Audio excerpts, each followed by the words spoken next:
반갑습니다. 제가 존경하는 어떤 분이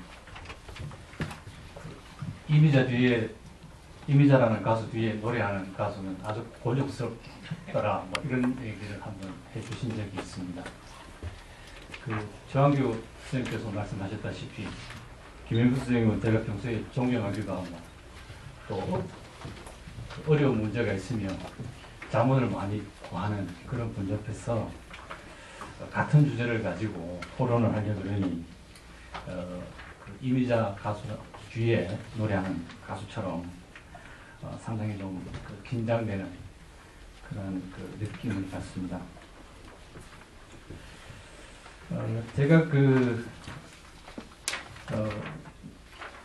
저는 이번에 북한의 신년 공동사설이 발표되었을 때 어느 해보다도 좀 더 이렇게 쉽게 좀 편안하게 읽히는 그런 느낌을 전체적으로 좀 받았습니다.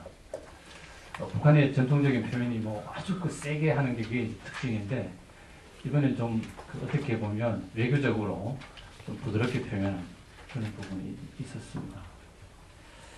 그 중에서도 이제 저는 한 4가지로 이번에 특징을 좀 살펴볼 수 있지 않을까 이런 생각을 해봤습니다.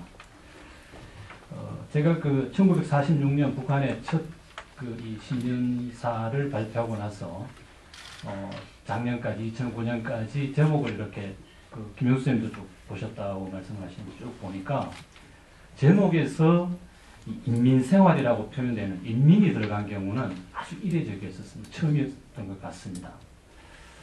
그러면 왜 그러면 인민이라는 인민의 생활을 전환시키자라고 하는 이런 부분을 넣었을까? 그게 첫 번째 좀 궁금한 사항이고요. 그 부분에 대해서는 이렇게 2가지로 봅니다. 하나는 북한이 가지고 있는 인민들의 생활이 아주 피폐하다. 왜 그러냐? 경공업과 농업에 있어서 지금 상당히 어려움을 겪고 있다 이렇게 봅니다. 경공업이라고 하는 것은 북한에 있어서 어느 국가나 마찬가지입니다만은 생필품과 연결되어 있는 것이고 농업이라고 하는 것은 먹는 문제와 연결되어 있는 이런 상황입니다. 그래서 이런 부분에 대해서 상당히 북한이 좀 우리들이 생각하는 것 이상으로 많이 어렵지 않는가. 예를 들면 북한은 중국산의 생필품이 한 80% 이상이 시장을 점하고 있다 이런 얘기들이 언론에도 많이 보도되지 않습니까? 그런 것 하나. 그 다음에 이제 농업 부분인데 농업 부분은 제가 북한이 가장 힘들었다고 하는 95년부터 97년까지 최종 식량의 부족량 그걸 3년간을 통일부가 발표한 자료를 보니까 95년도에 마이너스 26만 톤, 96년도에 마이너스 79만 톤, 97년도에 플러스 2만 톤 이렇게 해서 103만 톤이 부족했는데 소위 말하는 이 고난의 행군 시기를 맞았었습니다. 근데 2007년부터 2009년까지 3년 동안에 북한은 마이너스 185만 톤의 식량 부족을 겪고 있다. 그런 측면에서 이 새로운 해에 인민들에게 희망을 불러일으켜줘야만이 되는 그러한 북한 내적 상황이 제목에 포함되지 않는가 저는 좀 그런 생각을 가져보았습니다. 그 다음에 이제 김영수 교수님께서는 이제 경제가 제가 정확하게 표현했습니다. 경제 관련한 이 신년사설이다 이렇게 말씀을 하셨는데 저 역시도 경제 부분을 최우선한 과제로 설명했다 이렇게 봅니다. 그건 이제 신년사설에 대한 이 문단의 배치 이런 부분들이 왔을 때 2008년도에 경제가 정치사상 국방 경제 이렇게 3순위였었는데 이제 작년에 정치 경제 국방 그 다음에 올해 같은 경우는 경제 부분 사실상 정치 부분에 놓여 있었지만 경제와 연결시켜서 어떻게든 간에 국민의 삶이 개선되는 듯한 이 국가가 총력적으로 노력해 주겠다라고 하는 그런 이미지를 봤습니다. 좀 더 쉽게 얘기하면 친서민 정책이다 이렇게 독한판 친서민 정책이다 이렇게 좀 우스갯소리도 할 수 있는 것 같습니다. 그 다음에 이제 어느 때 못지않게 2010년에 대한 의미 부여를 아주 강하게 하고 있는 그런 측면을 볼 수 있습니다. 그건 제 발제문으로 대신하겠습니다. 그 그다음에 이제 그 남북 관계와 대외 관계에 있어서 비교적 유연한 태도를 아마 견지할 것으로 이렇게 봅니다. 뒤에 가서 좀 더 제가 말씀드리겠습니다만은 이러한 유연한 그 북한의 태도는 대남 태도는 적어도 내년 올 상반기까지는 좀 더 지속될 가능성이 높지 않을까 이렇게 보고 있습니다. 조금 뒤에 다시 설명드리도록 하겠습니다.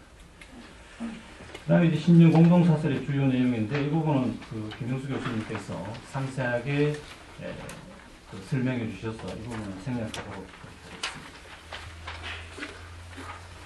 다음 이제 그 올해에 대한 그 제 나름대로의 정책 전망을 해보겠습니다. 제 고백입니다만은 제가 전망을 해서 맞춘 적이 한 번도 없습니다. 그래서 이 부분에 대해서도 조금 이렇게 아주 조심스럽게 말씀드린다는 점을 좀 이해해 주셨으면 좋겠습니다. 대내에서는 우선 그 방금 말씀드렸듯이 경공업, 농업의 정상화를 통해서 인민 생활의 삶의 질이 좀 더 나은 해를 약속하는 그런 부분을 볼 수 있습니다. 구체적으로 보면 정치 부분에서 사상 교양 사업을 강화할 것으로 이렇게 비칩니다. 그 올해는 이제 그 65주년 당 창건 그리고 광복 이렇게 맞추어 가지고 조선 노동당을 중심으로 한 그동안의 성과와 김일성 가계에 대한 우상화 작업 이런 부분들 조금 더 강하게 전개될 것 같고요. 그 다음에 이제 당의 그 북한에서 영도체계라고 합니다만은 당의 지난해 또 이렇게 내각 중심에 있던 부분들을 당으로 그 리더십의 중심을 좀 옮겨가는 그런 느낌을 좀 받습니다. 그래서 아까 그 김영수 교수님께서 말씀하셨듯이 아리랑 공연 이런 부분에 대해서 좀 더 제가 말씀드렸던 북한의 가계와 노동당의 성과 이런 부분에 대해서 보고라든지 또 공연 내용 포함시킬 가능성이 있지 않을까 이렇게 생각됩니다. 그 다음에 경제 부분에서는 경공업과 농업에 집중시킬 것을 시사하고 있습니다. 그래서 주민들에게는 일정 정도의 어떤 삶의 질에 대한 기대감을 부여하고 그 다음에 이제 이런 부분들이 결국 지난해 했던 그 화폐개혁의 성공 저는 이제 그 화폐개혁이 성공할 거냐 실패할 거냐라고 하는 것은 향후에 북한이 이 생필품에 대해서 얼마나 공급 능력을 가질 거냐 이게 조금 아주 핵심적으로 달려있다고 생각을 합니다. 그래서 그런 부분들에 대한 이 배경으로서 그 경공업을 중시하겠다 이렇게 나온 게 아닌가 생각합니다. 그 다음에 군사 부분인데 그동안 2000년 이후에는 성군 강성대국 이렇게 교차하면서 북한의 그 이 신년 공동사설의 제목을 그렇게 뽑았었는데 올해는 그렇게 뽑지 않고 내용에 있어서도 성군이라는 말을 그러니까 아주 좀 이렇게 최소화시키고 그다음에 군민일치라고 하는 어떻게 보면 성군에서 군민일치라고 하는 그 방향성을 조금 튼 그런 부분을 볼 수 있습니다. 그래서 왜 이렇게 그 북한이 했을까라는 측면에서 보면 그동안의 성군에 대한 그런 부분들은 두 차례의 핵실험을 통해서 일정 정도 목표를 달성했다라고 하는 그런 부분에 대한 국내외에 대한 선언 이런 것들이 배경으로 작용하지 않았는가 이런 생각을 봅니다. 그 다음에 이제 사회문화 대규모 동원운동은 저는 지향될 것이다 이렇게 봅니다. 김영수 교수님께서는 이제 이 부분에 제가 조금 다른 부분인데요.